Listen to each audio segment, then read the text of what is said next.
കൂടുതൽ വാർത്തകളും വീഡിയോകളും കാണാൻ ഈ ചാനൽ സബ്സ്ക്രൈബ് ചെയ്യുക. കൂടെ ബെൽ ബട്ടൺ അമർത്തുക. നമസ്കാരം. ഏഷ്യാനെറ്റ് ടിവിയുടെ എപ്പിസോഡിലേക്ക് എല്ലാ മനഃപ്രേക്ഷകർക്കും സ്നേഹം നിറഞ്ഞ ഹൃദയം നിറഞ്ഞ സ്വാഗതം. ഇന്ന് നമ്മൾ ചർച്ച ചെയ്യാൻ പോകുന്ന വിഷയം മക്കളുടെ ഉയർച്ചയ്ക്ക് അല്ലെ മക്കൾ നന്നാവാൻ, മക്കൾക്ക് അഭിവൃദ്ധി ഉണ്ടാവാൻ മാതാപിതാക്കൾ ചെയ്യുന്ന ചെറിയ ഒന്ന് രണ്ട് വഴിപാടുകളെക്കുറിച്ച്, ചെറിയ ഒന്ന് രണ്ട് ദിനചര്യകൾ ചെയ്യാൻ പറ്റുന്ന ചെറിയ കാര്യങ്ങളെക്കുറിച്ചാണ്. സന്താനങ്ങൾ അല്ലേ, ഇപ്പം ഒരു സ്ത്രീയും പുരുഷനും വിവാഹം കഴിഞ്ഞു, രണ്ടുപേരും ആയിട്ട് ജീവിച്ചിരുന്നതിനും കാര്യമുണ്ടോ? സന്താന ഭാഗ്യം എന്ന് പറയുന്നത് വലിയൊരു ഭാഗ്യമാണ്. നല്ല സന്താനം, സൽസന്താന ഭാഗ്യം, നല്ല സന്താനം ഉണ്ടായി.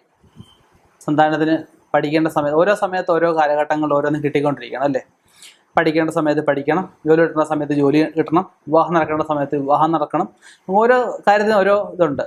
ചില കുട്ടികളൊക്കെ പഠിക്കാൻ ചെറുപ്പകാലം നല്ലതായിട്ട് വരും, പിന്നെ അങ്ങോട്ട് വന്ന് തീരെ മോശമായിട്ട് വിദ്യാഭ്യാസത്തിലും മറ്റുള്ള ആൾക്കാരുടെ പെരുമാറ്റത്തിലായാലും സഹകരണത്തിലായാലും ഒക്കെ ഒരു അല്പം മോശമായിട്ട് വരും. അപ്പം അങ്ങനെയുള്ളത് മാറാനായിട്ട്, നല്ല രീതിയിൽ പഠിക്കാൻ, നല്ല തൊഴിൽ നേടാൻ, തൊഴിൽ ഉറച്ചു നിൽക്കാനൊക്കെ പറ്റുന്ന കുറച്ച് വഴിപാടുകളെക്കുറിച്ചാണ് ഞാനിവിടെ പറയുന്നത്. ഒന്നാമത് ചെയ്യേണ്ടുന്ന കാര്യമാണ് ഷഷ്ടിവ്രതം അനുഷ്ഠിക്കുക. മക്കൾക്ക് വേണ്ടി ചെയ്യാൻ പറ്റുന്നൊരു വ്രതമാണ് ഷഷ്ടിവ്രതം. മാതാവ് പിതാവ് അനുഷ്ഠിക്കാം.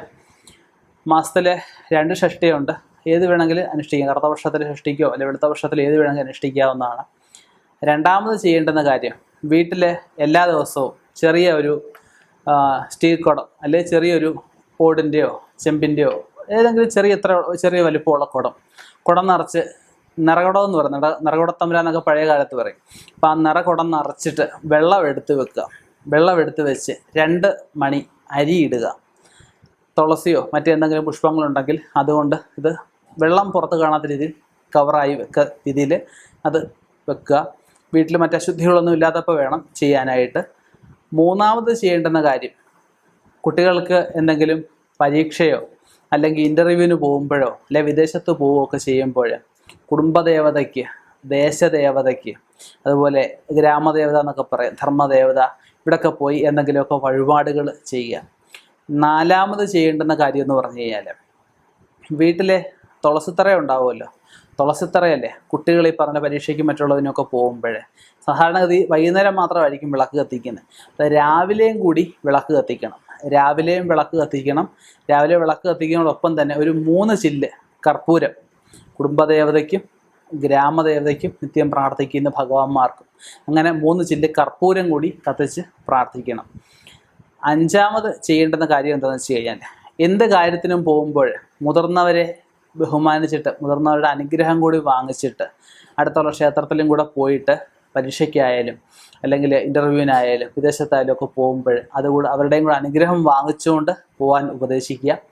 അതോടൊപ്പം തന്നെ ഈ കുഞ്ഞുങ്ങൾക്ക് പോകാൻ സമയമില്ല എന്നുണ്ടെങ്കിൽ ഈ പറഞ്ഞ അമ്മയ്ക്കോ അച്ഛനോ ആർക്കും വേണേൽ പോയി വഴിപാട് നടത്താം. ഇപ്പോൾ അമ്മയും അച്ഛനും മാത്രം പോയി കുഞ്ഞുങ്ങളെ പോകാതിരിക്കുക എന്നൊരു രീതിയല്ല. കാരണം അമ്മയ്ക്കും അച്ഛനും വിശക്കുമ്പം അമ്മയും അച്ഛനും ആഹാരം കഴിക്കണം, കുഞ്ഞിന് വിശക്കുമ്പം കുഞ്ഞ് ആഹാരം കഴിച്ചെങ്കിലേ പറ്റുള്ളൂ. അപ്പോൾ അവനവന് വേണ്ടുന്ന കാര്യങ്ങൾ അവനവനൂടെ ചെയ്യുക. കാലത്ത് ചെയ്യേണ്ട സമയം ഓരോ സമയത്ത് നമ്മൾ ചെയ്യണം. കാലം മൂലം ലോലം എന്ന് പറയത്തില്ലേ. അപ്പോൾ കാലത്ത് ചെയ്യേണ്ട കാര്യങ്ങൾ അവനവൻ തന്നെ ചെയ്യേണ്ട കാര്യങ്ങൾ അവനവൻ തന്നെ ചെയ്തേ പറ്റത്തുള്ളൂ. അപ്പോൾ ഇങ്ങനെയുള്ള കാര്യങ്ങൾ ശ്രദ്ധിക്കുക. ഇനിയും ഇതുപോലെയുള്ള വ്യത്യസ്തമായ വിഷയങ്ങളുമായി കണ്ടുമുട്ടാം. നിർത്തുന്നു. നന്ദി, നമസ്കാരം.